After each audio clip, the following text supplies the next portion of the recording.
Welcome to NASA's Jet Propulsion Laboratory in Southern California. NASA's Ingenuity Mars helicopter hitched a ride to the Red Planet on the Mars 2020 Perseverance rover, which landed in Jezero Crater on February 18th. Now, Ingenuity is getting ready to attempt the first powered, controlled flight on another planet. Today, we will update you on the helicopter's operations and what to expect from its first flight, currently scheduled for Sunday, April 11th. I'm your host, Raquel Villanueva. To tell us about Ingenuity's upcoming flight is Thomas Zurbuchen, NASA Associate Administrator for Science, Mimi Ung, Ingenuity Project Manager, Tim Canham, Ingenuity Operations Lead, Amy Kwan, Ingenuity Chamber Test Engineer, Elsa Jensen, Mastcam Z Uplink Operations Lead for Malin Space Science Systems. For anyone watching who would like to submit a question, you can do so by using the MarsHelicopter hashtag. Our phone lines are now open to the media. You can ask a question by pressing *1 and enter the queue. To start, I'd like to welcome Thomas Zurbuchen, who will tell us about the importance of technology demonstrations like Ingenuity. Thanks for getting us started, Thomas. Thanks so much, Raquel. I want to take you back at 10:30 in the morning on a cool December morning in Kitty Hawk, North Carolina. History was made. It took 12 seconds to make history. The first controlled flight here on Earth, and something that had huge consequences. And I was thinking about that yesterday as I sat on an airplane from DC to Los Angeles, benefiting from that technology demonstration. We're ready on the surface of Mars. And I want to bring up that selfie image that we've seen on social media, an image that shows that we're ready for another historic moment, a historic moment the likes of which I believe have analogs in 1903, controlled flight on a different planet. So when I look at this picture, of course, I think of the amazing team that got us there. You know, the amazing people here at JPL, you're going to hear from them. But also the industrial partners that supported us, including Lockheed Martin, for example, to help with the release device. I think of the colleagues in the Aeronautics Directorate at NASA, and then the Space Tech and the Human Exploration Directorate colleagues that brought instruments onto the Perseverance rover. I think of the team that came together with two words that will always be attached to both of these vehicles. The first one, of course, perseverance, and the second one, ingenuity. Those two words, I think, are, especially as we do this still under COVID times, words that will always be attached to the history of this amazing, feat that we're about to attempt. I want to talk about technology demonstration. And if you have paid attention, you may have noticed that we've really added quite a number of technology demonstrations specifically to our portfolio of missions, not just in the Science Mission Directorate, but across the entire agency. Consider, for example, the Psyche spacecraft. And I just want to tell you, I'm so excited to actually go visit that spacecraft this afternoon next door to here, together with the principal investigator who has never seen it. And of course, the reason I'm talking about Psyche is that this amazing mission to this asteroid Psyche, this potential meta world out there. I want to talk about the Deep Space Optical Communication System that Space Tech is funding, that's on top of it, allowing us to test the ability of getting high bandwidth communication all the way from Mars distances to the Earth. I want to talk about next the chronograph on board the Nancy Grace Roman Space Telescope, which is a technology demonstration also developed here to prove a technology to allow us to kind of image or kind of detect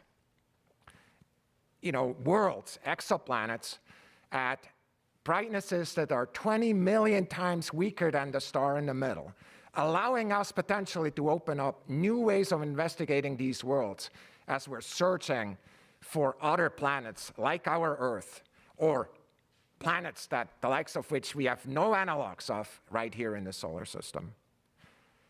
Other directorates have also done technology demonstrations, and I want to talk about two of them that will go with the uncrewed Artemis mission. The first one is the Lunar Flashlight, a CubeSat that will look for water, especially frozen water, at the moon and help guide human exploration and robotic exploration on this world next to us.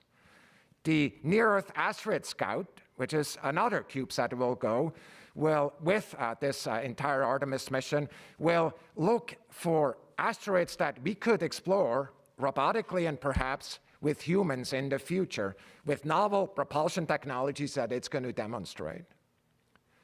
And the final technology demonstration I want to talk to you about today looks like this little plane, but it's the Maxwell aircraft demonstrating electric flight in novel ways of integrating that propulsion technology and improving it and really moving us towards net zero emission flight, a transformative change to all of technologies that, of course, we are enabling us to travel across the country and around the world.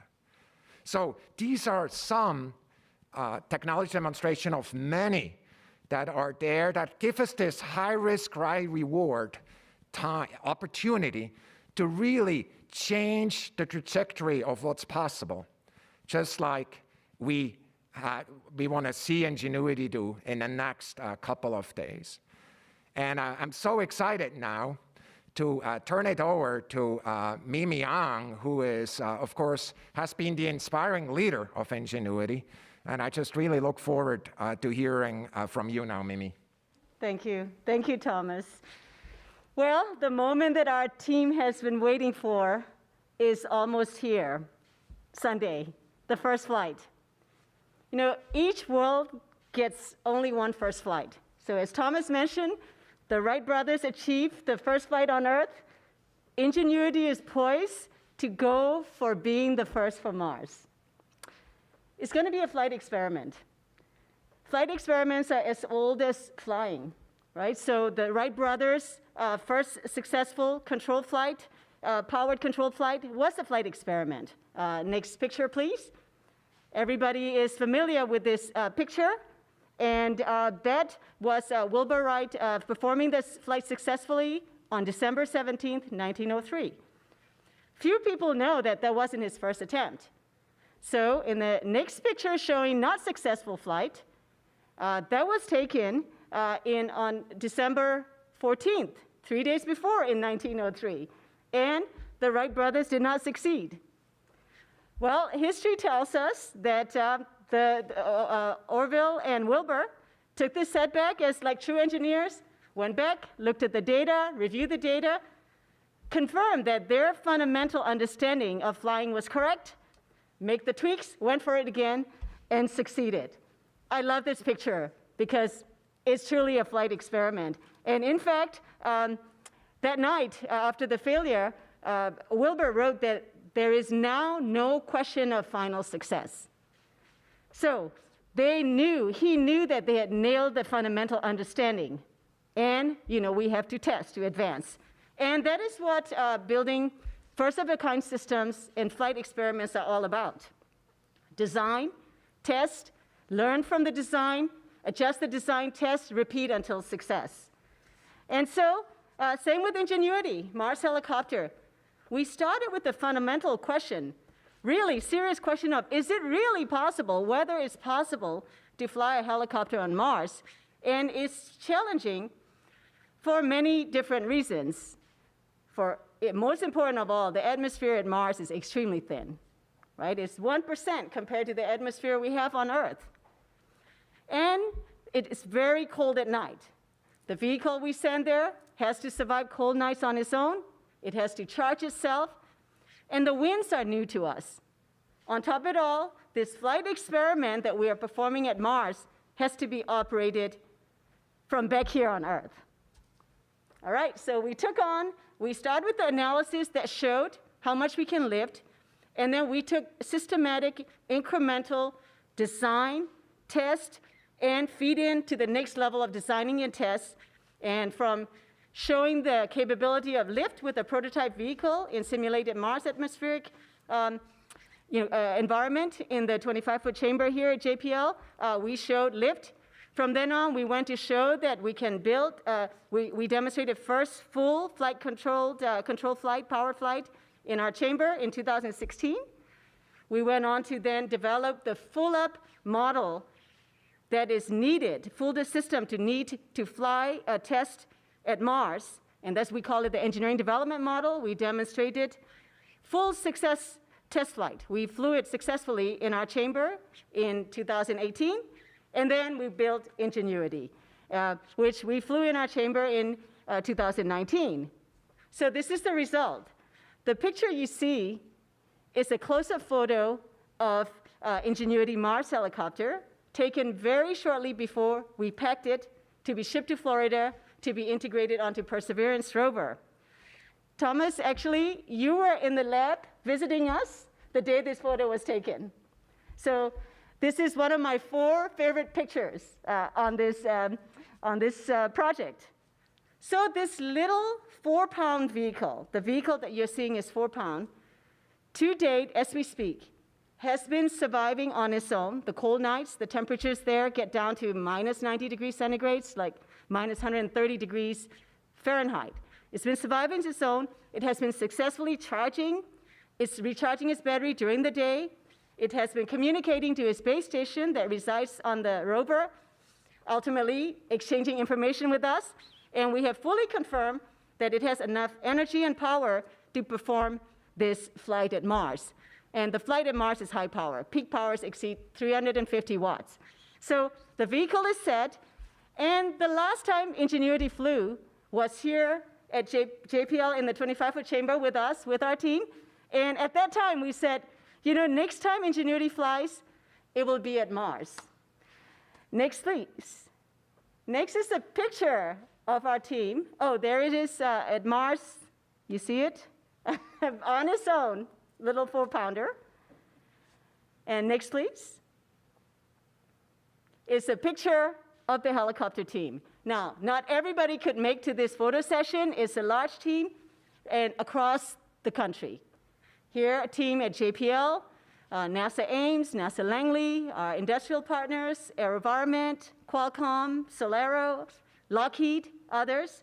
And we are really proud to have achieved to where we are at this moment, and we're looking forward to our first flight attempt on Sunday. So on behalf of our whole team, Thomas, I'd like to thank NASA and every home organization for letting us dare mighty things, and in this case, daring to fly on another planet. Really, thank you. And recapping the goals of the MarsHelicopter technology demonstration is to meet NASA's agency-level objectives, and there are 3.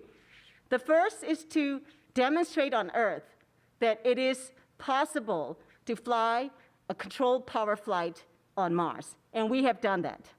And the second objective we have is to actually fly at Mars. We're within a few days of doing that.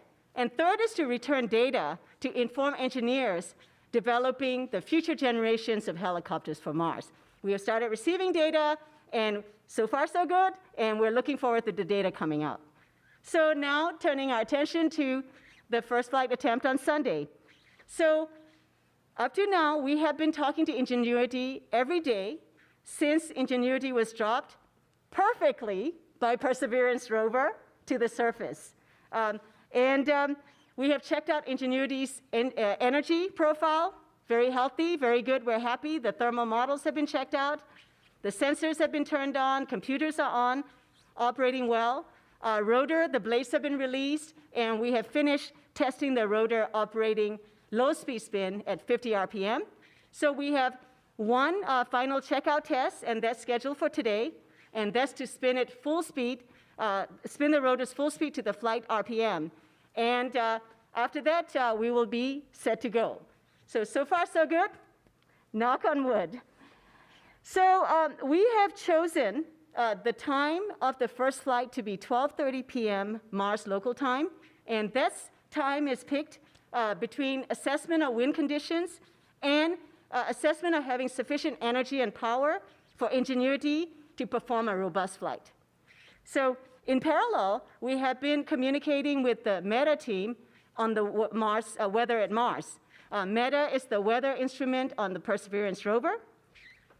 Initial metadata indicates that we could encounter winds higher than what we were able to test on Earth, but there's also probability it could be less than what we tested on Earth. Yeah, there's uncertainty in the predicted range, but our simulations show that we are able to, the system, the closed-loop controlled flight system, is resilient to this range of winds. But that's an example of exactly why we are testing at Mars, performing this flight experiment. So we have carefully designed, we have carefully tested on Earth, we have been checking out carefully on Mars up to now, and it's time to attempt the first flight, and we will test, prove, and learn, regardless of what the outcome is in this first attempt. So for Sunday, there are 4 possible outcomes. The first is full success. Second, partial success. Third could be insufficient or no data coming back, which means we'll have to take more time to figure out what's happened. Or it could be failure. So please join us, and regardless, we will learn whether it's success, failure, interim. But one thing is for sure. You know, we have done everything we can, and if we don't make the first attempt, for sure, we will not make progress forward. So with that, to describe more of what's coming up, I'd like to hand it over to Tim Canham. Well, thank you, Mimi. And the team, of course, is very excited to be looking forward to this first flight. You know, we have spent the last year planning and practicing and understanding what we need to do the first flight. And of course, the team was very excited for Perseverance gently landing us on the surface. We looked for a site which thankfully was only 20 or 30 meters away from the Octavia Butler landing site. And since we've dropped, we've been working our way through these commissioning activities to check out the helicopter, to do some calisthenics, to make sure all the motors and blades and computers are working, as Mimi mentioned. And so finally, we're reaching that culmination of all of that testing, and the helicopter is good. It's looking healthy. We're very excited that the energy levels are where they need to be to fly. And we're finishing off these last commissioning activities. And last night, we did our 50 RPM spin where we spun the blades very slowly and carefully and exercised the servos to control the angle of the blades. And that was very successful. And we have here a quick video that the Mastcam Z took of the helicopter spinning in the distance. So from there, the rover was about 40 meters away.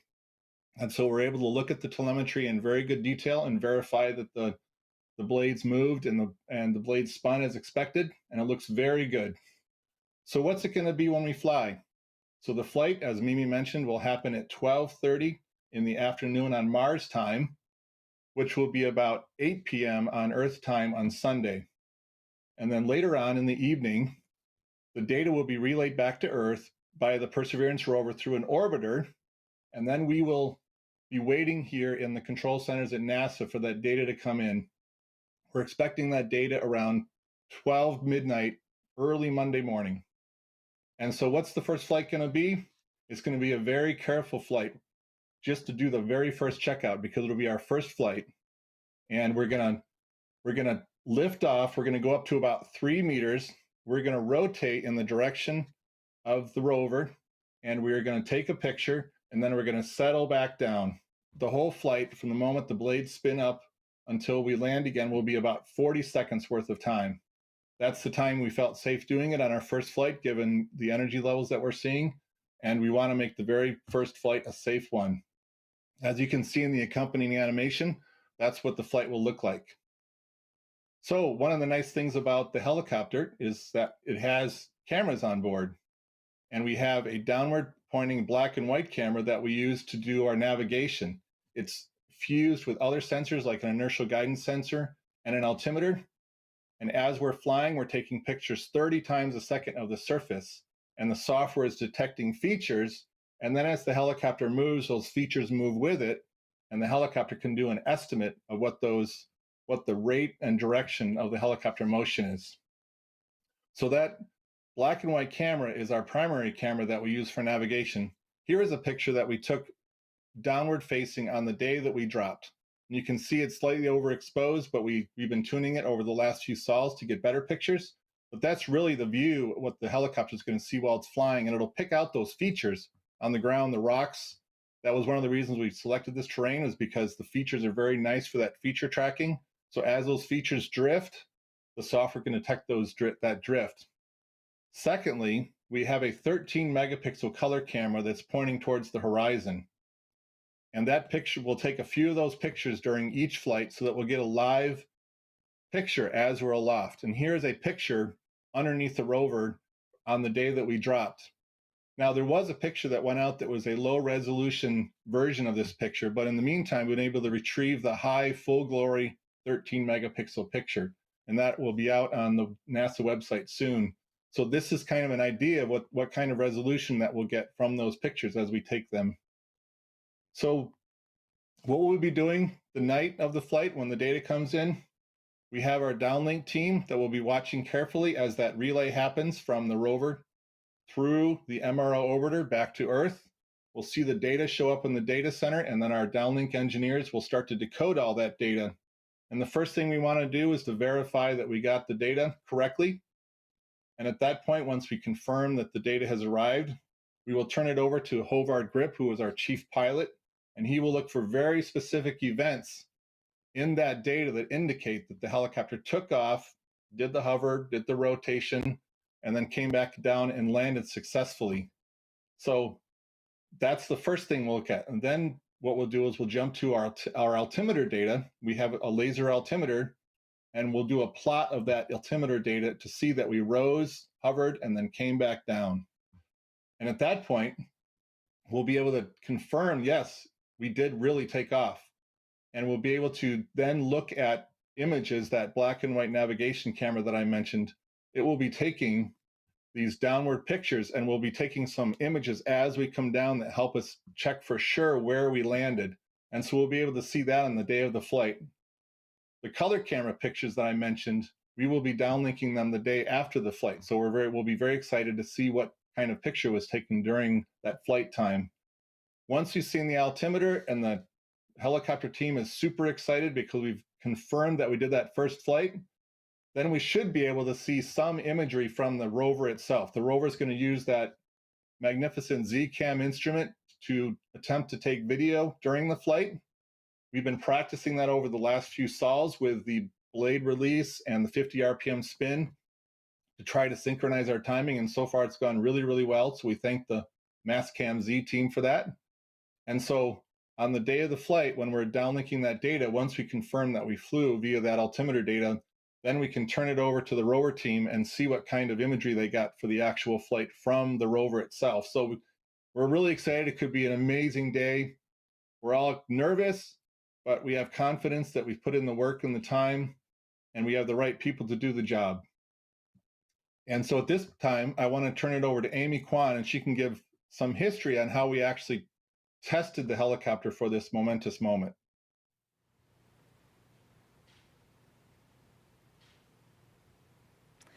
So my job as the test conductor for the Mars helicopter was to make Mars on Earth, and enough of it so that we could actually fly our helicopter in it.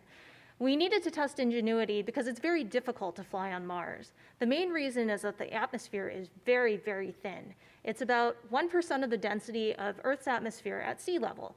That's the equivalent of about 100,000 feet of altitude on Earth, or 3 times the height of Mount Everest. We don't generally fly things that high. Commercial airliners fly at about 35,000 feet. The Earth record for helicopter altitude is about 41,000 feet. And there were some people who doubted we could generate enough lift to fly in that thin Martian atmosphere. Now, Mars has less gravity than Earth, but that's not really enough to counteract the effects of that thin atmosphere. So we needed to simulate that environment on Earth to prove to ourselves and others that we could generate enough lift to fly on Mars. We conducted a battery of tests over the course of 5 years, starting in 2014. We started by showing that lift is possible, and then we moved on to showing that we could have controlled autonomous flight with increasingly light development models before we moved on to testing our flight model, which is the helicopter that's currently on the surface of Mars. And wow, that's really amazing to say. For simulating Mars on Earth, we were using our 25-foot space simulator, a thermal vacuum chamber that we have here at JPL. This is a chamber that we run all of our spacecraft through before we send them off into space. For instance, both Curiosity and Perseverance went through this chamber on their way to Mars, and the Voyagers went through this chamber on their way out of the solar system. So for our first flight in 2014, we put a small helicopter prototype in the chamber, sucked all the air out, added a little bit of carbon dioxide back to simulate that Mars-like atmosphere. So on Mars, the atmosphere is mostly consists of carbon dioxide, whereas on Earth, it's mostly consisting of nitrogen. For that first proof of concept in 2014, that was our first time attempting to fly in that Mars atmosphere. We were using an experienced helicopter pilot to directly control the helicopter. In the video, you will be able to see that we were able to hop around. Video, please. So hop, hop, and then rapid unscheduled disassembly. Now, that may look like a failure, but similar to Wilbur Wright's failed flights back at Kitty Hawk, we learned a whole lot. And the biggest thing we learned was that we can generate sufficient lift, and we actually can fly on Mars. Granted, we need to spin the rotors much faster than a helicopter on Earth would to generate that lift, but we can do it.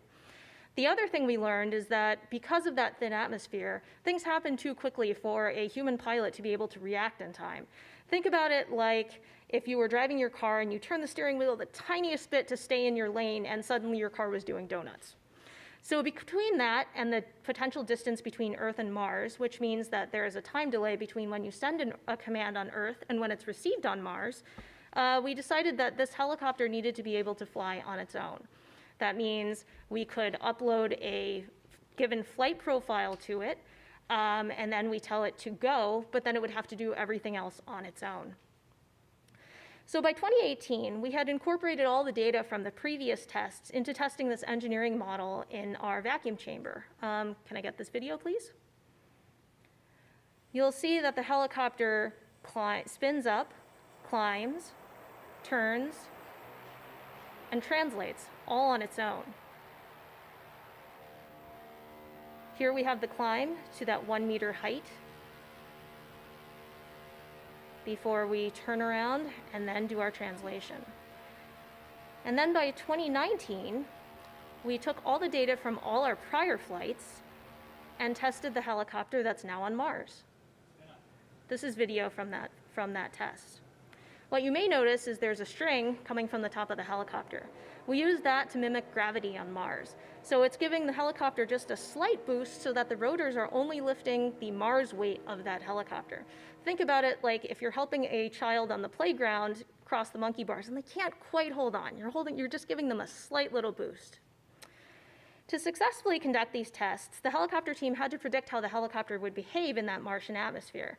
Over the course of the test campaigns, the predictions got better and better based on the data from the prior tests. And we're looking forward to all the flight data coming back from Mars this weekend to tell us how accurate were our predictions and models. For instance, if we told the helicopter to climb at a certain rate, how fast did it actually climb? We'll use that to refine the models that we can put into future aerial vehicles for Mars. So in addition to that flight data coming back, we're also really excited about the possibility of getting images of Ingenuity in flight on Mars. And Elsa Jensen will tell us about the images that the rover is going to be taking. Elsa? Thank you, Amy. It gives me the chills sitting here and thinking about the fact that on Sunday, my team and I are going to be taking images and video of you guys flying on Mars. It is such a privilege to be here. We are delighted to be supporting this courageous and inventive team. And our perspective really is that from the rover of sitting atop the mast with the Mastcam Z cameras and looking at the Ingenuity taking off for flight. So I'm part of a small team from Malin Space Science Systems in San Diego, and we operate the Mastcam-Z cameras. And we are really part of a bigger team for the Mastcam-Z science team that spans worldwide and is led by Jim Bell at Arizona State University. Then, of course, we're part of this whole rover team. There is 10 instruments on the rover, and getting all those instruments, the full rover, and the helicopter to Mars has been a huge team effort, as you can imagine. So the part that we're really providing here is looking from our perch 2 meters above, 6 feet up, and at the Ingenuity helicopter that is 65 meters away on Sunday. We're just getting there just about now, and we'll be in a safe distance to support and record this flight. So we just couldn't be more delighted. If I could have the first graphic, please.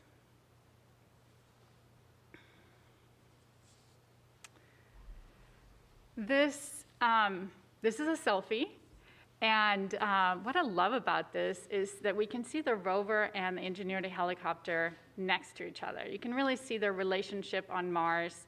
This is when they're 5 meters apart. And you can see the Ingenuity helicopter is there. It's about half a meter or 20 inches tall. And we're close together as this selfie is being taken. The other thing I love about this selfie is that it was actually taken with our sister cameras at the end of the arm. That's what you don't see in this image because it's a selfie. But that's a camera on the Watson cameras on the SHERLOC instrument. And we built and operate that from Malin Space Science Systems in San Diego as well to support the SHERLOC PI here at JPL. It's Luther Beagle. And we work very closely together, our two teams, along with the Ingenuity team and along with the other science teams and the rover teams here at JPL. Every day we've been operating on Mars now for 30 days, and it's this whole choreographed dance that we do together, and it's a privilege to be a part of. It's, of course, a big team, and it took us years to get here to be ready for Sunday. And what I love about that is that we get to learn so much from each other, and we're planning and overcoming challenges. And some of the things we had to do to prepare for Sunday was really take this high-resolution camera. You've seen the big panoramas. We generate so much data. But when you take a video, you have to figure out, how do I get that kind of data throughput and still take it 6 to 7 images per second? And how do I do that in the same camera that's doing these magnificent panoramas? So we had to make some hard choices. We had our systems engineer, Mike Kaplinger, who was just figuring out how to eke out every performance that we could from this camera. And then when we came up with command sequences, that's my team's job. Those would be tested in the test bed here at JPL by Kim Saxon, our instrument engineer, who spent many nights and weekends in the test bed. And that allowed us to learn, as Amy was explaining, what not to do, and also what to do. So if I could have the next graphic, please. This is starting to set up what we can expect on Sunday. So this is a computer-made graphic, right? This is what we simulate before we actually take the images and the videos. So what we're looking for is figuring out, okay, is this going to work?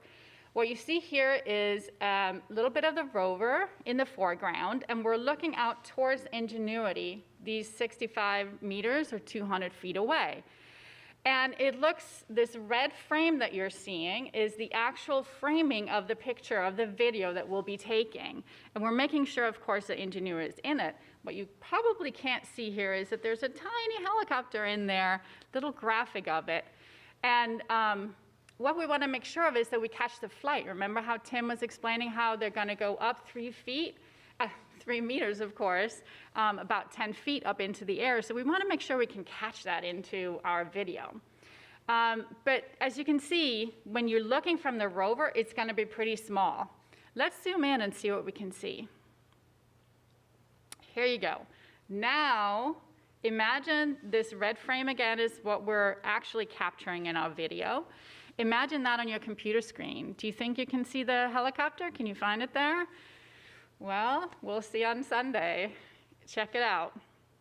As you can see, one of the other aspects of planning this is that the helicopter is not actually in the middle of the picture because we're expecting it to take flight. So these are the other details that we've been working out with the Ingenuity team. We had to, like I was explaining, we have to really eke out the biggest performance we can from these cameras. It's kind of like taking a bucket of water and you're trying to drink from it with a straw. We have just a little bit of downlink compared to the amount of data that we can generate. Even in this 5-minute video that we'll be taking, there's no way we could get it down on the ground. It would take us months if we did it at the same resolution and the same sharpness that we take our usual images that you're used to seeing from the Mastcam Z cameras. So we had to get pretty creative. We're trying to get 7 pictures a second. That's our highest rate of video. And that's what we'll be doing on Sunday. So we had to subframe it. We had to take just part of the frame, about half the frame. Then we had to compress it really hard. Ooh, we don't like compression. We like to see all the details, but we have to do that for this. Otherwise, it just won't work. And then another thing that we have to do is think about the amount of data we can get. So it would be nice to get the whole entire video down right away, but we don't have the downlink for that. So especially on Sunday, or rather Monday morning, as we're getting them really early Monday morning, think about the fact that we had to select a priori, before even seeing the images from Mars, we had to select which video frames to pick and choose in the blind so that we could get just a few of them on Monday morning. So we get to pick about 6 frames out of a 5-minute span. They're little 2.5-second snippets. And we did it for the first time last night, actually. And what Tim showed you was one of the examples from the spin test. And of the 6 frames that we guessed, 2 of them hit the jackpot. So that's all we can do because we have about 20 seconds between our guesses. That's what we're doing so that it can span more time. So we were just ecstatic that we actually hit the jackpot the first time. Now, on Sunday, like Mimi and Amy were explaining, we're gonna do our very best to do the same predicting, and hopefully you'll see a few snippets. Regardless of whether we hit the jackpot that first time, we'll definitely get some images, and we'll also, over the next couple of days, we'll get all of the video down. We'll get it first in lower resolution and then in higher resolution. So what I want you to imagine also is that we actually have 2 different ways of taking video at the same time. So this image here, which actually this mosaic was created just last night with the images that came in by Jim Bell and our PI, and he made a mosaic of this. It's actually a mosaic. You can't see it because it's very well done. But this is kind of the close-up view. This is our highest resolution camera. This is the most zoomed in with the zoom cameras we can do. And we're doing that with the left camera when we're taking the video. And that's great. You know, we'll see as much detail as we can with the compression that I mentioned, so keep that in mind. But Ingenuity will actually fly right out of the frame if we only took images like this. So with the other camera, the right camera, if I can have the next graphic, please. So compare those 2 images and see that then the right camera would look at this. We're having the most zoomed out view that we can. It's gonna be with a 34mm zoom level. And so one is at 110 and one is at 34mm. And we're taking those simultaneously so that with this more zoomed out view, we won't see as much detail, but we will, hopefully, that's our prediction, is that we'll catch the whole flight with just the 1 frame. It would be nice if we could track it with the antenna, but we're not allowed to do that because there could be interference between the different components if we did that. So we're gonna stay completely safe. We are gonna have a zoomed out and a zoomed in view. And then the first downlink we're going to do, like I said, we're going to try to hit the jackpot with our best estimate of how to catch just a little bit of the zoomed out view. We thought that would be best because if it's already flying as we're catching it, we could have the best chance of giving you some great video on Sunday, Monday morning. All right, so just want to set expectations. This is really hard. We have practiced it, like Tim explained, between the Heli team and the MassChemZ team and the rover team. We've been doing really well in these tests this week, actually. So we hope everything will go well on Sunday, but we know there'll be surprises. That's what we train for. That's what we test for. There will be surprises, and you will be learning about them right at the same time that we will.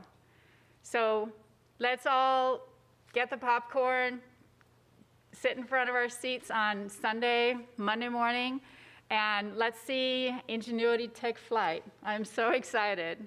We're just delighted to be here with you. Thank you for having us come along. We're going to be there supporting you from the rover, big sisters watching, and let's go flight. Back to you, Raquel. Thank you, Elsa, and thank you to our panelists. We are now ready to take media questions. Remember to press *1 to get put in the queue, and please direct your questions to one of the panelists. And we're also taking questions through the MarsHelicopter hashtag. Up first on the phone lines is Chris Davenport with the Washington Post. Hey guys, thanks for taking my question. Can you hear me? Yes, we can. Great. I wonder if someone there, maybe Mimi or Tim, can just talk about the rotor blades specifically and how they're able to generate lift in that thin Martian atmosphere. I'm curious how long each of the 4 blades are, and also how does the counter rotation work to allow lift, and then just generally how big of a challenge is it to fly a vehicle given the thin Martian atmosphere? Thanks so much. Sure, I can take the first cut at this. So yeah, the blades are 1.2 meter tip to tip, and they are 2 pairs, right, counter-rotating. And the blade itself, the shape, the blade distribution, the core distribution, the twist is carefully modeled. So the cross-section is the airfoil that was adopted from AeroVironment's high-altitude aircraft vehicle. They're on our team. We took that cross-cut airfoil, and then it was optimized in terms of how the blade would be shaped by CFD analysis and simulations at Ames and Langley. And then that blade was analyzed actually in about 32 analytical slices. And the lift and the drag was modeled for each of those pieces and integrated, and then simulated how the vehicle would react when you spin such a blade. So it was really optimized. Taking from the dynamic prediction of how the vehicle would react when you spin, then Habad Grips, the JPL team, came back and then designed a closed-loop control system around it to make sure that we sample fast enough and send the controls back to control the blade pitch fast enough. Like it turns out it takes hundreds, about 400 or 500 times per second to design the closed-loop control. So yes, absolutely, those blades are not something off the shelf, really fine-tuned to maximize the lift that we can generate in such a thin atmosphere. And one of the things that we did learn right off the bat, as you saw in the video that Amy showed, was the dynamics of spinning a blade in this thin atmosphere of Mars, this Reynolds numbers and Mach number pair, right, so very specific to Mars. The reaction is very different from what we get on Earth. Great, thank you. And up next we have Marina Corin from The Atlantic. Hi, everybody. This is a question, I think, for Mimi or Tim. So once you've reached the end of your month of operations and Perseverance drives away, what happens to Ingenuity? And by that, I mean, will it technically be functional because it can still charge itself? How long can it remain technically alive on the surface? And has anyone considered having Percy return to visit Ingenuity someday? Oh, I'll take this. The Ingenuity is a solar-powered vehicle, so therefore there are no consumables that can run out, so to speak. So that's one fact. But Ingenuity is also, it doesn't have a self-righting system, so if we do have a bad landing, that will be the end of mission. So our estimate is that the lifetime will be determined by how well it lands, pretty much. So we have 30 valuable days to do this experiment at Mars, and we are going to be, as Tim described, taking a very conservative flight to really nail the first flight. And after that, we'll be taking bolder and bolder flights. We'll be going higher, further, and in fact, by the fifth flight, if we get there that far, we are going to take very bold flights and take high risk. And probabilities are it would be unlikely to land safely because we'll start going into unsurveyed areas. And after that, after 30 days, even if Ingenuity is surviving, this increasing risk that we do plan to take because we want to stretch and understand the capability of this little vehicle, even if it survives, we are going to turn back the key back to the rover team. Ken Farley, our project scientist for Perseverance, has been so generous, gave us 30 invaluable days on Mars, and we will, Perseverance really must go on to the primary mission that they are on. So that's the plan. Thomas, would you also like to answer the question? I just wanted to add kind of the view on this, and very much in support of what Mimi just said. I just want to go back to Sojourner and remind everybody that Sojourner also was a tech demonstration.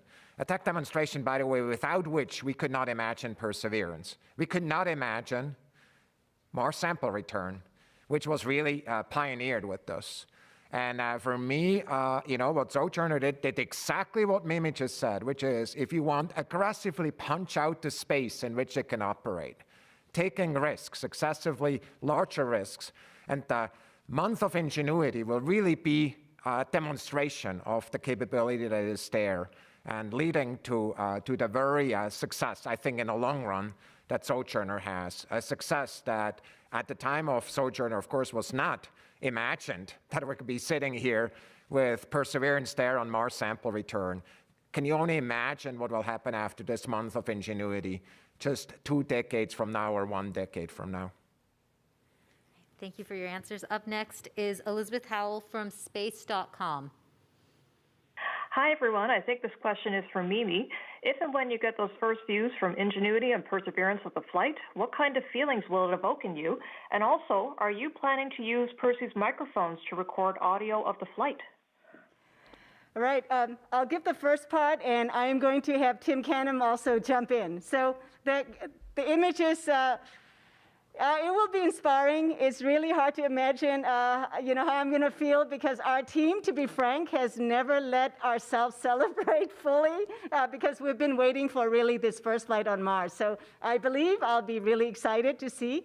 First and foremost, probably I'll be more excited about the black and white camera image because to me and majority of the team, all of the team, it's about this engineering technology demonstration and getting back that engineering data on how well did it fly, because to me, it is about the future. It is about adding that aerial dimension, and do we model right? Is our analysis right? And more importantly, did we overlook anything, and what do we learn? How differently did it fly over there? So for me, the black and white picture is going to be invaluable, coupled with the IMU data, altimeter data, and the inclinometer data all combined, and how do we fly? And the color picture is going to be icing on the cake. So Tim, you want to chime in a little bit about how you're going to feel about seeing those camera images?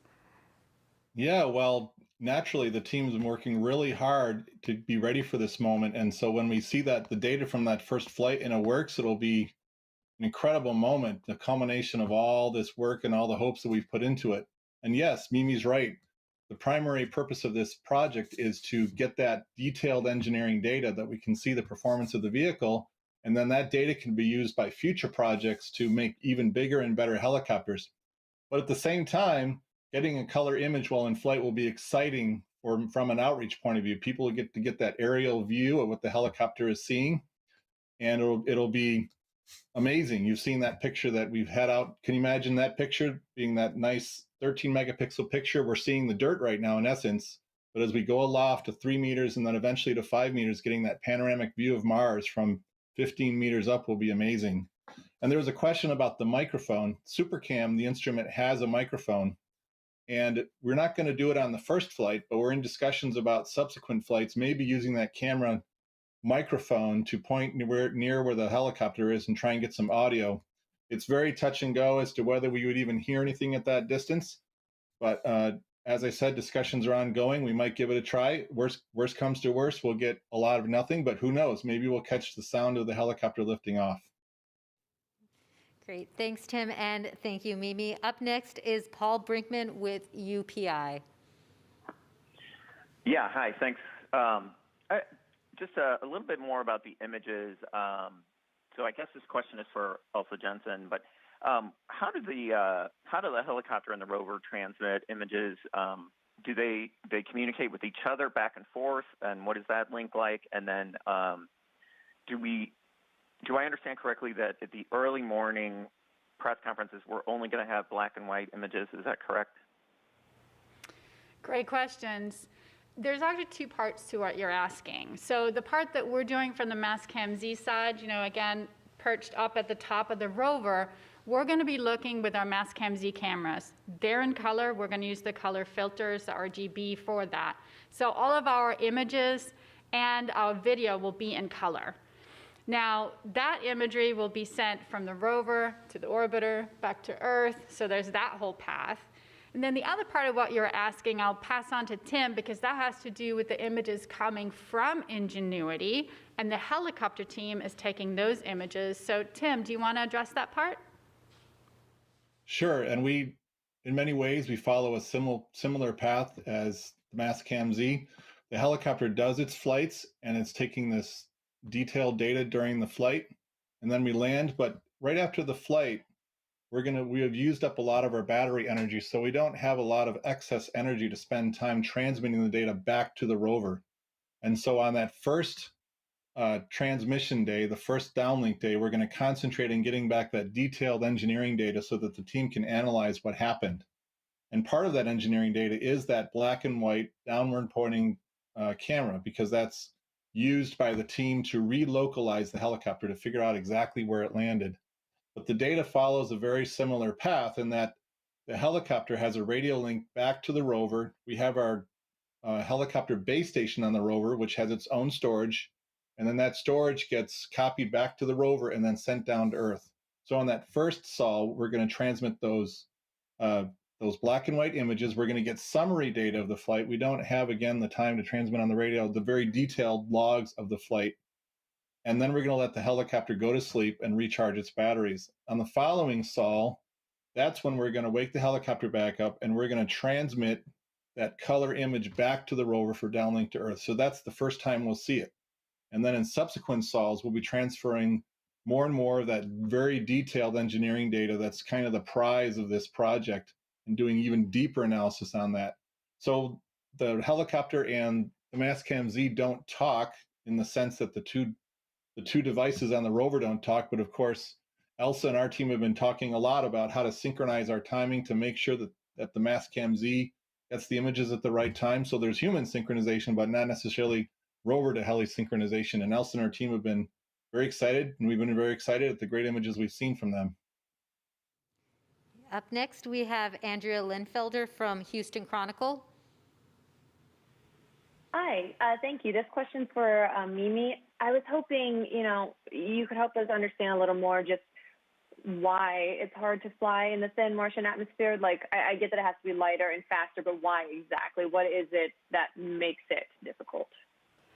Yes, so a rotorcraft, flies by, generating lift, right? And on Earth, it's by pushing air. So the blades push the air, and the lift is generated. So on Mars, where the atmospheric density is so thin, about 1% compared to here, there are less molecules, basically, to push, right? And so that means that we have to compensate for flying a vehicle. We have to spin so much faster than we do. So if you take a 4-pound vehicle on Earth, you don't have to spin it, 2,400, 2,500 RPM that we have to spin on Mars to generate the lift.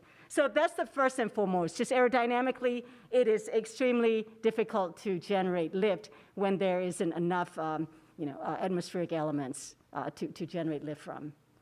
So in fact, that's why a helicopter hasn't been developed to fly on Mars up to now, because for a vehicle of this kind of capability, right? Being able to generate lift, to lift a 1.8 kilogram, right, 4 pounds on Earth kind of vehicle, and in the meantime, to be able to control it, to control the blades hundreds of times per second, measuring with the sensors and calculating the algorithms with the computers, and surviving on its own, being able to communicate like Tim was describing, all of that energy, solar panels, all of that together to be that light. We just couldn't do it 15, 20 years ago for a 1.8 kilogram limit. So, great. Thanks, Mimi. Up next, we have Irene Klotz with Aviation Week. Good morning or afternoon. I have a question for Mimi. Overall, what do you think the chances are of a successful flight, and what do you think is the riskiest part of the demo? Sure. This is definitely a high risk, high reward, as Thomas mentioned in the beginning, experiment. So probabilities are much higher now. I think the whole question has been, we knew at launch that it is possible for Ingenuity to fly in the atmospheric condition and the terrain that it's going to observe in the environment from all our mathematical, analytical modeling and testing in the chamber that Amy described. Okay, so the confidence is high there because we've done it in simulated environment on Mars as much as we can. Between then and now has been checking back off. The way we did build Ingenuity, the parts we selected and the assumptions we made, how good were they? And so far, and I keep knocking on wood because we had to get there first, they've been great. It turned on well in vacuum, space vacuum. To me, we were still holding the breath. Does it work in vacuum? It worked great. After landing, great. Did it deploy? And did it survive deployment from Perseverance? It did. And the biggest question has been, do we have enough energy? Do we have the solar panel performance and the battery sizing correct? And do we estimate how much energy it took to survive the night? We have received check marks for all of them. And the last few solves has been about checking the rotor system. That did the rotor system survive the journey? And is it there the way we launched it from Earth? So far, it looks like it because you've seen the 50 RPM spin. And then tonight is the big one. When we spin the full speed on the surface, still while on the surface, and that will ultimately check that this vehicle is there in the way that we launched it. If that is the case, then the only uncertainty remains the actual environment of Mars. So the winds, and we talked a little bit about it. We've been talking to the meta team, cross-checking with the weather. So depending on the wind, and in that case, we'll be pretty confident. But again, I want to stay conservative. We have never let ourselves celebrate. So really looking forward to Sunday. Great, thanks, Mimi. We have some social questions coming in as well. Aaron on Facebook wants to say hi from his 9-year-old son, Charlie. And Charlie wants to know, do you have a MarsHelicopter 2.0 invented? Thomas, would you like to? So, hey, hi back. I have to tell you, we're thinking about that right now, and I'm sure I'm not the only one who's thinking about it. The one thing you need to know is that we're already working on another craft, and it's going to go to this moon called Titan. Titan is actually different than Mars because of the fact that actually if you go close to the ground of it, the pressure is actually higher than the pressure on Earth. So it also is a rotorcraft called Dragonfly, by the way. That's what it's called. Go Google it, figure it out. It will also fly and explore. It's a much heavier type of vehicle. But Mimi, I'm sure you're already thinking about the 2.0 and your team is. Is there anything you wanted to add? Absolutely. There is ongoing research led by JPL, but part of the team, JPL and Ames Environment has been looking into future larger vehicles. And the vision is, we have Ingenuity 1.2 meter diameter, and future vehicles that have been sized are more 3 meters, 3.5 meter diameter, much larger, and in the 10, 15 kilogram class, able to carry payloads, 2 kilogram level to make, significant exploration. So that kind of research is afoot, and yes, this is all about the future. This is a pathfinder, absolutely. Thank you. Sounds like an exciting future ahead. Up next on the phone lines is Robert Holtz with Wall Street Journal. Hi, I guess this is the question for Mimi or perhaps Tim. You've said that one of the controlling factors for picking the time of the flight on Sunday are the wind conditions that you expect in Jezero crater based on measurements you've been getting from META, the onboard meteorological sensors. So I wonder if you can tell us, what are the winds? What's the range that you've been getting in the crater? You say that you might encounter winds higher there than you've tested for on Earth. What is the highest you've tested for on Earth? And what does a Martian wind do in terms of flight control challenges that might be different than you'd experience on Earth? The wind, please. Thank you. Sure. I can start, and then I'm going to let Amy fill in too on the test. So yes, Martian wind, first of all, impact the dynamics of the vehicle, right? So we have a closed-loop control system, and it's the disturbance that we do model analytically, and we like to also test by exposing to actual wind to confirm. And so far the META data is, and this is very initial data because META team is calibrating their information. And so based on data, the uncertainty, because it's so early in the game, we have very large uncertainty. So the averages that we have expected are, I believe, around 6 meters per second or less average. But then, you need to add 3 sigma uncertainty to it because it is a very early part of the calibration. And so if you add 3 sigma and the uncertainty, it could be high, around the 20 meter per second range, or it could be low. I mean, it's both bounding, right? It could be much less than 6 meters per second. It could be in the 20 meters per second range. The average is about 6 meters per second or so. But we tested our system to 11 meters per second that Amy will describe. It's an art in itself, but that's for the testing. Now, we also did the simulation under Hobart Gripp's team, have simulated the closed-loop control with winds up to close to 30 meters per second, and the closed-loop control has margin to fight and be resilient towards the higher perturbation than what we were able to test. So that's at Earth, you can only test so much, and our limit has been how to set it up. So Amy, I'm going to hand it over to you on, Amy was actually in charge of this wind test, so. So we did a wind test as part of our battery of tests in that 25-foot space simulator. What we did to generate this wind is we put together a large bank of computer fans. It was actually almost 900 of them. Can you imagine arrayed blowing at this helicopter? So we achieved that 11 meters per second that Mimi was talking about. Our goal was at least 10 meters per second when we put this together. So we were able to test the controller against that speed, which I believe is above the average that Mimi quoted, but not necessarily with the 3 sigma added. Great. And up next is Lisa Grossman with Science News. Hi, thanks for taking my question. I was wondering about the specific timeline for getting the video and the images back to Earth and back to us. And I was also wondering why there's that checkerboard pattern on the rotor blades.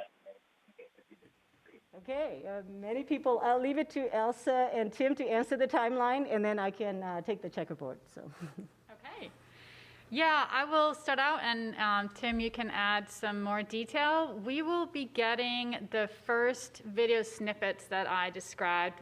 Like I mentioned, we were able to pick about somewhere between 6 and 10, depending on our results tonight. We'll be picking those out. Each of those snippets are 2.5 seconds, and we have to space them about 20 seconds apart over the range of when we think the flight could happen. So those will come down very close to midnight on Monday, California time, that is. The images, there will also be about probably just 1 image pair from after the flight. We take images before the flight to make sure that we have how everything was looking before the flight. Then we take the video during the flight. And then after, we take a control image, if you will, and then we can blink the before and after together and see, okay, how did those two compare? That's, of course, been sitting on the surface right now until now, so those have been easy blinks that you've seen with the rotors rotating. That's been the before and after image that have been taken maybe an hour apart. And then more data will be trickling in over the next days as we can get more downlink from Mars overnight. Especially, we have some very big passes with the TGO orbiter, and we are just taking all the downlink we can get from all the orbiters, so we can get back as much as possible. And Tim, did you want to add anything to that? No, I think our pattern is similar. We, of course, are going to be taking these images during our flight and storing them on the storage that's on the helicopter, but we're going to be downloading those different images over the course of a few days. As I mentioned earlier, for the flight itself, we're going to be downlinking 1 or 2 of those downward-facing images as we come in for a landing. That way we can help figure out exactly where the helicopter landed. So that will come down in a similar time frame as the rest of the helicopter performance data on that first sol. And then on the second sol after, we will be downlinking that color image so that we'll be able to look at that. And then on the sols after that, there are actually some more of those black and white images that we took actually while we're aloft. Because one of the things we want to do is to validate the algorithm used to detect those features on the ground. So the engineering team of the helicopter, the guidance team, can take those images that we took aloft, look at the features, and then look at that high rate telemetry that we took that is actually telling us what features it thought it saw, and able to correlate that with the images that we took, and then see how well their algorithms perform. But it's going to be a multi-sol operation. And the most important one on that first sol is that one black and white that will help us localize where the helicopter landed. And to the question on the blade, absolutely, those grids are there. And it all comes from mass constraint. For 1.8 kilograms is 1,800 grams. With so many components, every bit mattered, right? So the blades themselves are, I believe, about 35 grams. It's really, really light. They just look big and long, but they're really light. And the way it was built was a foam core in the middle with carbon fiber layup, so that we could have both the lightweight, but still the strength to be able to push. Thin as the atmosphere is, you're still pushing 2,400, 2,500 RPM, right? And so it has to be strong. And also from the controls perspective for modeling and testing that we talk about, to do in the chamber, it had to also be stiff so that we really had a way to confirm our models before we actually even tried a test flight in the chamber. So for stiffness, strength, and lightweight, the carbon fiber layup was used also above the foam and is cross-patterned to give it the most strength. So that's the reason for the cross pattern that you're seeing. Instead of going fibers in parallel, the cross pattern really gives it additional strength. And AeroVironment did a fantastic job, building this blade. So first, it was carefully designed with the twist core distribution, and then fabricated fabulously with these requirements. Great, thank you. And up next is Alexandra Witz with Nature Magazine. Hi, I just want to follow up real briefly on Lisa's question about the timing. There's a difference between images and video downlinking and images and video being released to the public. Do we anticipate getting any images released to the public prior to that 8 a.m. press conference on Monday in California? So this is Thomas. I'm going to start, and I'm going to kick it over. Our intent is to keep the pipeline open just the way we have in the past. So basically, the images as they come down, they will go into the pipeline, and they'll be open. There may be some technical reasons that something is slightly delayed, and I'll open it up for you to add to that. But the principle is that we're, after the, I hope many of you will join us as we on nasa.gov/live as we join the team, and during this historic moment, there will be some images there. The images will come in, and by the time we do the press conference, we'll put together the best way we know how. But I'm sure others will try themselves with the images that are there. The pipeline will be open, Alex. Go ahead if anybody wants to add anything. Yes, I'll just add a few snippets to that, which is our team is going to be pouncing on the data as it comes in. We are just looking at as soon as it comes in, as soon as it starts to hit. In fact, as it comes in from the orbiters, we're already starting to look at it. And of course, our first and foremost priority is to make sure everything worked as expected, that the cameras are working, that everything is healthy. We do that every single day. But on this occasion especially, we're going to look for those first images post-flight to also help in the ascertaining of the success of it, and then the video snippets that we hope will catch part of the flight. So that's the one that comes in right after midnight, and it's always such a precious downlink because, as we call it, it's decisional, which means that it can go into decision making for the next day. And then orbiters, and there'll be other orbiter downlinks throughout the day on Monday to add to the pot, if you will. There is, of course, we have to actually collect the zeros and ones and create images. So there's a few minutes of delay before it gets to the public website. But otherwise, we are just trying to get it out to the public as quickly as possible. So go to the JPL Raw Images website. And I know that there'll also be, our science team, other science team members, and Justin Mackey at JPL will be standing by. He's one of our top image, he's actually the image scientist, and he's one of the top processors of data. He's the one you've always seen when we land. He's the first one to bring up an image. He'll be there at the press conference to serve everybody up with the latest images that we have. So there will be images very quickly. I can't say the timeline exactly because we will simply process it and give it out to you guys as soon as we can. So if you don't mind, I'll go one more time.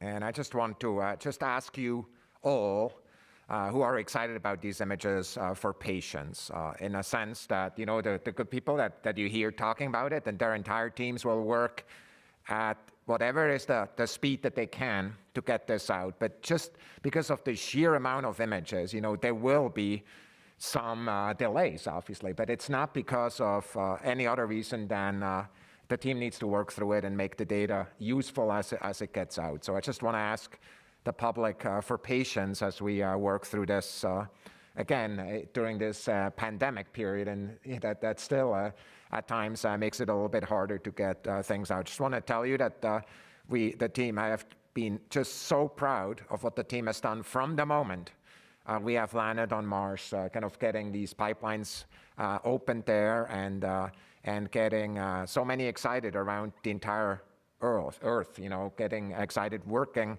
with data and trying themselves to find new things about Mars. That's right, and I also want to add, actually, your comments are reminding me how much we actually enjoy the interaction with the public about this. We're seeing our images go out, and immediately people are creating mosaics from the images, or they're creating their own enhancements of the images, and we really enjoy that. We look at those images as well. We talk about them. Hey, did you see so-and-so did this? And in a sense, we are immediately sharing our data, our gold from Mars with everybody, and that's part of the experience for us, is that we get to share it. It gives such a perspective to us. We have really cool jobs. I think we can all agree on that. But we are like nose to the grindstone every day working on this. And so when we get to share with the public today and all the times when we send out data, that gives us that perspective. That gives us that connection with the public. And my PI, Jim Bell, who used to be the president of the Planetary Society, is hugely supportive and engaged in public outreach. And it's just a part and parcel of our team. So go to our website too, go to the NASA Raw Images website. We are starting a favorites area of our website that we hope and know will grow over time. And we've also encouraged input actually from the public to that website. So just like I worked on the Juno mission as well, and that's one of the missions that pioneered the input of public images to the website, the official website. We're doing that with Mastcam-Z as well. And we want to see what you guys are doing. We want to see how you are relating to our data and what you get out of it. So stay in touch. Thank you. And that website they are mentioning is go.nasa.gov/perseverance-raw-images. We will again run it at the end of this broadcast, so you will be able to see this link once more towards the end. But we do have the phone lines up, still open, and up next is Jeff Faust with Space News. Hi, question for Mimi. Assuming that this flight Sunday goes as planned, is successful, how soon do you think you would be ready to perform a second flight? And what is the process to review the data from this first flight and then plan for the second, presumably more ambitious flight? Thanks. Excellent. Yes, the cadence between flights will be 4 days after the first flight.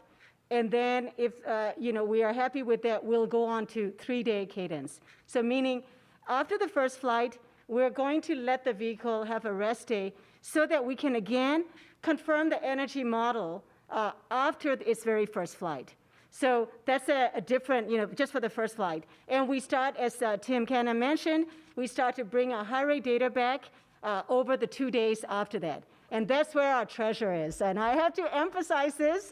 It really is about the engineering data as much as we can to confirm our model. So that's when we get our flight sensor, how well do we perform, as well as that icing, those color pictures will come in. So rest after the first flight, rest, and then for the vehicle rest, we won't be. We look at all the data, see how the performance will, and we will be ready to fly the 4th day after the first flight.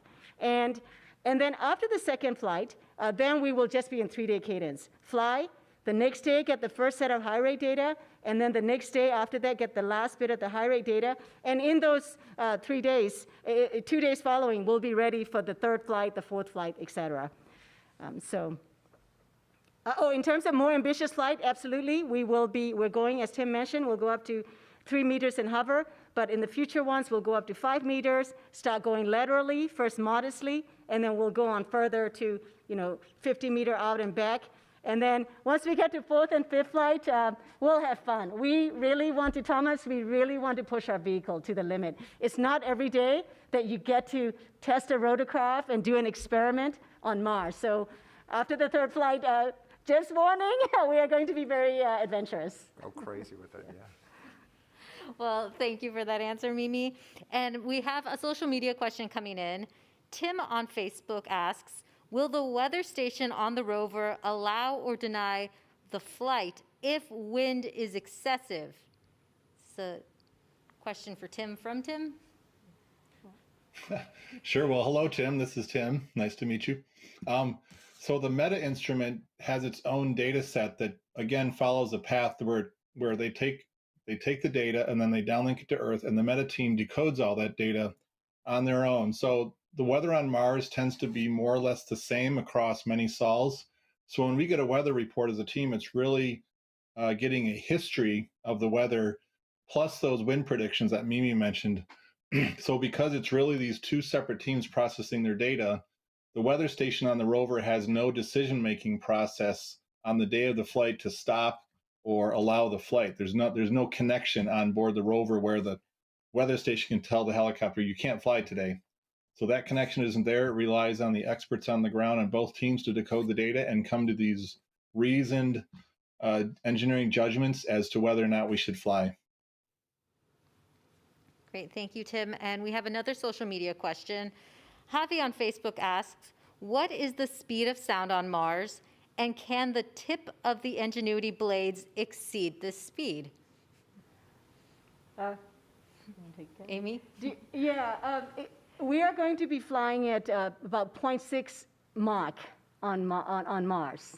And I've done this math before, but I don't remember the number. Thomas, if you remember, but if you look up, just calculate, but it will be about 0.6, the speed of sound is how the tip speed will be. And so you can Google it. I have looked it up, and I just don't remember the number. So yes, please look it up. 0.6 Mach on Mars. Good question. Yeah. And yes, the entire design for the how fast, the upper limit on how fast we can spin, right? In designing the entire system, we took the speed of sound at Mars into account.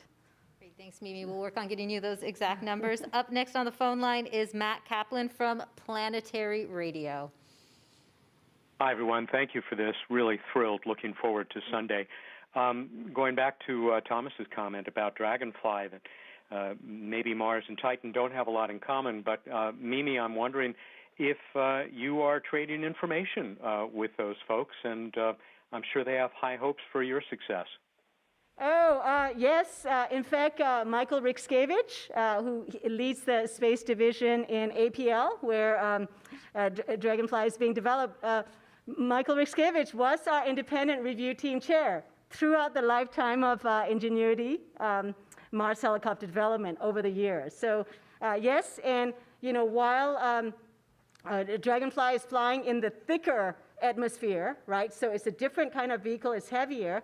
At Mars, it's all about being light and more autonomous, and it's a different kind of challenge.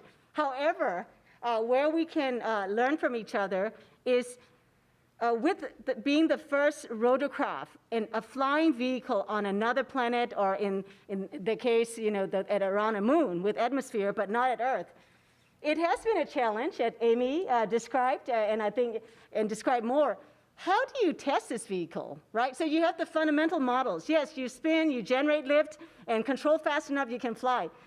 Easier said than done, right? How do we go about testing it? And we've had incremental steps in how do you spin it, how do you measure the force, check the torque cancellation. I think that methodology that we've had to invent in parallel to inventing first aerial vehicle for a planetary exploration, that will be very much applicable. And Michael Rixkevich is very familiar, and I'm sure we'll be interacting further as they go into the V&V phase. We've had initial conversations as well.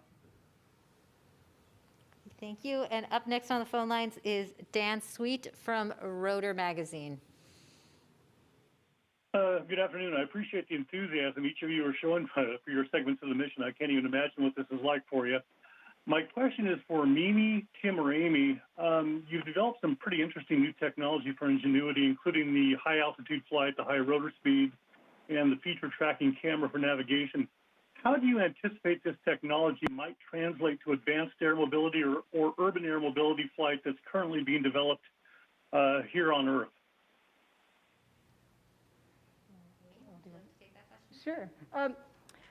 Well, actually, this is a great question for ARMD's Revolutionary Vertical Lift Technology Program manager, Susan Gordon. Of course, she's not here, but ARMD really participated in the fundamental, flying in a high altitude, this, very, very thin atmosphere and increment. And one of the overlap on Earth would be for high altitude flight. But I mean, Susan would be able to answer this question. For example, flying in Himalayas, right? We can't get above certain heights. And so introducing this kind of in a very thin, high Mach number, right, operation in this very thin atmosphere, that regime. So it would be applicable to very high altitude applications. That would be one example. But really, this is a great answer for ARMD. Yeah, I think that they should really answer that. But I just want to tell you, I've been dreaming about a movie taken off one of these amazingly high mountains that has been so many stories have been about, and actually seeing that kind of drone flying up that cliff. I've been dreaming about this, and I'm sure there's entrepreneurs, innovators out there who are thinking about this together with, of course, the work that we're doing within the government. Once this test, hopefully is successful there are new applications that are there, also here on Earth, applications that we need to think of now, applications that nobody has really made a reality as of yet. All right, thank you so much for all your questions. We unfortunately can't answer all the media questions on air. For those of you with additional questions, please call JPL's Digital News and Media Office. We'll also continue to answer social media questions online. And thank you all for all your questions coming in. And thank you to our panelists for joining us today. Ingenuity will attempt its first powered, controlled flight no earlier than April 11th. If the helicopter flies on April 11th, a live stream where you can watch Ingenuity engineers analyze their first data from that test flight, it will begin at 12:30 a.m. Pacific time on April 12th, an early morning there. For the latest helicopter schedule, visit go.nasa.gov/Ingenuity. There's a watch online section there where you can get broadcast updates. And to learn more about the Perseverance rover, visit mars.nasa.gov/Perseverance. And like Thomas and Elsa mentioned before, for raw images from the Perseverance rover, visit go.nasa.gov/perseverance-raw-images. Now, the sheer volume of images coming down after the first flight, it's going to take time to come through to the public website. They will come down, but we ask that you be patient as they load throughout the day. And if you're on social media, join the conversation about the helicopter by following @NASA JPL and use the hashtag MarsHelicopter. Thanks for watching.